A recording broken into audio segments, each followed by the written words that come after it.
Hello, I'm Carmelita Greco. Welcome to Faith and Freedom, where we discuss the aspects of faith and freedom that will edify and bring restoration to our republic. How wonderful it is to be born in a free nation that values freedom and individual liberty.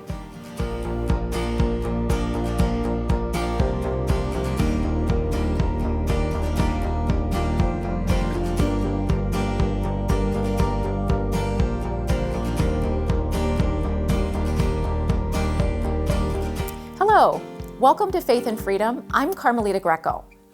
Many of you have heard the term global reset. Let's discuss what this term means and how it could shape our future. The World Economic Forum solution to the COVID-19 pandemic is the global reset. Taking direction from the Machiavellian handbook, they can't seem to let a crisis go to waste. Or was this the plan from the beginning? Never waste the opportunity offered by a good crisis is a quote first attributed to Italian Renaissance writer Niccolo Machiavelli and later quoted by radical socialist Saul Alinsky, then Hillary Clinton, and recently Klaus Schwab, the founder of the World Economic Forum. When good people see a crisis, they just want to do their best to get through it. But corrupt politicians and global elitists see a pandemic as an opportunity to reset our whole economic system and bring us under a global fascist movement that forces our world population into restructuring our society. The World Economic Forum includes international business leaders, international political leaders, academics, and other leaders that come together on an annual basis to reshape our future with words like more equitable and more sustainable. Klaus Schwab, Prince Charles, and recently the Canadian Prime Minister Trudeau have been vocal voices for the global reset that is planning our dystopian future. This plan will impact every sector of our society. Key leaders see the COVID crisis as a perfect opportunity to push the global reset button. They have an eco-fascist, totalitarian agenda that should have us all deeply concerned. One of the taglines of their promotional material posted in 2016 stated, "You will own nothing and you will be happy." This is how our world could change by 2030. This tweet was later deleted because of a backlash, but it shares the ultimate plans of this world organization. This video lays out their 2030 agenda. This list includes that the U.S. will no longer be a superpower according to their agenda.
So what is at stake? Our private property, our national sovereignty, our individuality. We are in uncharted territory when international leaders openly discuss a complete global reset that will destroy our society as we know it and likely lead us toward a dystopian future that is as ugly and evil as the novel 1984. It's time to wake up to the fact that there is a war on our sovereignty and a war on our liberty. I pray God will hold back the evil that is feeling very emboldened under a Biden presidency. You may have also noticed that many of our Democrat politicians have little concern about the shutdowns that are crushing our local businesses, with 60% of these closed businesses unable to survive. Politicians talk about saving lives while COVID patients were housed in nursing homes with our elderly, vulnerable parents, leading to more deaths. Abortion clinics stayed open on demand. Alcoholism increased. Drug abuse and suicide also reached all-time highs. These politicians have little concern about economic recovery because an economic crash will be a perfect opportunity to press a global reset button. The global reset button would help bring us under a global economic system, possibly a global health certification system, and a new form of global fascism that would combine private enterprise and global government. Combining private enterprise and global government entities would cut out the effectiveness of the voter to vote on new policy decisions. Canadian Prime Minister Trudeau has become a vocal voice for the global reset. Let's listen to him speak openly about their plans. This pandemic has provided an opportunity for a reset. This is our chance to accelerate our pre-pandemic efforts to reimagine economic systems that actually address global challenges like extreme poverty, inequality, and climate change. Last week, our government committed to investing more in international development while supporting developing countries on their economic recoveries and resilience. And on that note, today, I can announce that Canada will invest $400 million more in humanitarian and development funding, which will go directly to trusted partners on the ground fighting COVID-19. Our government is committed to investing even more in the years to come. In addition, we will continue to advocate for extending the debt service suspension initiative. We will also work on ensuring the special needs of small island developing states and other vulnerable countries are taken into account. Building back better means getting support to the most vulnerable while maintaining our momentum on reaching the 2030 Agenda for Sustainable Development and the SDGs. Canada is here to listen and to help. Trudeau talked about global inequities and how we need to close the gap on these inequities. How does he suppose we close this gap? Do we address poverty by forcing the middle class and the wealthy to become poor? And will we address inequities by forcing everyone besides the elite to become equally oppressed? Trudeau further said we need to reimagine economic systems that can address inequalities, global disparities, and climate change. These new economic systems will give more power and control to global government entities, and it will be out of the hands of voters. It's important to remember that globalist politicians are not elected and not accountable to voters. They are accountable to their big ideas. He later said building back better means helping struggling communities and reaching our goals for Agenda 2030 for sustainable development. The UN Agenda 2030 is an inventory and control plan for all resources, land, water, energy, people, and means of production. In order for a global government to divide things equitably according to their new specifications, government entities would have a greater grip of control on these resources so they can dictate and regulate. This could lead to future limitations on how much energy you use, what car you drive, and even the type of food you can eat. Globalization is the standardization of all systems at a global level from a central source. It's important to remember that the U.S. land mass is 2.5 the size of Europe, and we have half the population. The Great Lakes have more than 20% of the world's fresh water. We are rich in resources. Trudeau also mentions fixing short-term problems by pouring money into these problems, but in the long run, we need to fix the system. The whole global financial system needs to be fixed. This is a big problem for those that don't think the system is broken. The free market system is the best system to bring prosperity to the world. We need to help give people access to this system and the global marketplace. We need to create avenues for small businesses to bring their goods and ideas to this marketplace. Trudeau also addresses the virus. To eliminate this virus anywhere, we need to eliminate it everywhere. While scientists work around the clock to develop a vaccine, as governments, we have the responsibility to ensure it'll be distributed quickly and fairly around the world.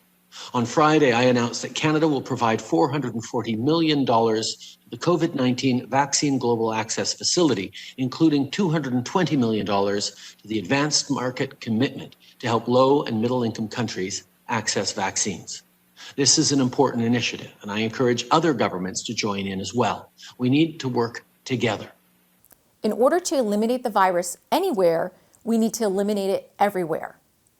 Is he speaking of a mandatory vaccine across borders or an international health certificate? This would be an attack on personal liberty like never before. Let's not forget the lessons from history. Hitler was a National Socialist who rose to power out of an economic crisis, and many politicians today are trying to turn a pandemic into a global economic crisis by forcing local businesses to close, declaring some as essential and others as non-essential. Our risk is even greater today with a global eco-fascist government that is trying to set up a new power structure in the aftermath of a pandemic. The IMF, an International Monetary Fund, also plays a key role in the economic shift. Since 1945, the IMF has been lending to struggling nations and entangling these nations in a web of debt that they can't seem to get unhooked from. The global reset connects to global leaders that can easily impress nation states to adhere to a monetary reset. There will be few nations that will be able to reject this economic move with a web of debt around their neck. Our federal dollar has also been under attack. There have been plans for a new global currency and a push towards a U.S. federal digital dollar that Democrat politicians tried to add to the COVID-19 stimulus relief bill. A federal digital dollar would leave no privacy to individual transactions and give government entities the ability to trace every individual transaction. This would give the Fed and the government far more power than just being Big Brother. Every ounce of freedom we give away will have to be won back in the blood and sweat of true patriots. Ronald Reagan said, "Freedom is never more than one generation away from extinction. We don't pass it on to our children in their bloodstream. It must be fought for, protected, and handed on for them to do the same. Or one day we'll spend our sunset years telling our children and our children's children what it was like in the United States where men were free." We are in a moment of American history when this statement rings true more than ever before. We are the generation that is allowing an attack on our liberty like never before. Many of our children have turned towards socialist and communist ideals, and we hope and pray we can save our divided republic. Our hope lies in rejecting government orders that are unconstitutional and refusing to bow to dictates that will force our businesses closed and our families into government welfare lines. The government does not have the right to close our private businesses, close our churches, take away our liberty, or fine us for visiting our families on holidays. We need a reset back to the foundational truths. In God we trust, liberty and opportunity for all, limited government involvement in our private lives, and education. God bless you all. Keep the faith and pray for God's plan for our nation.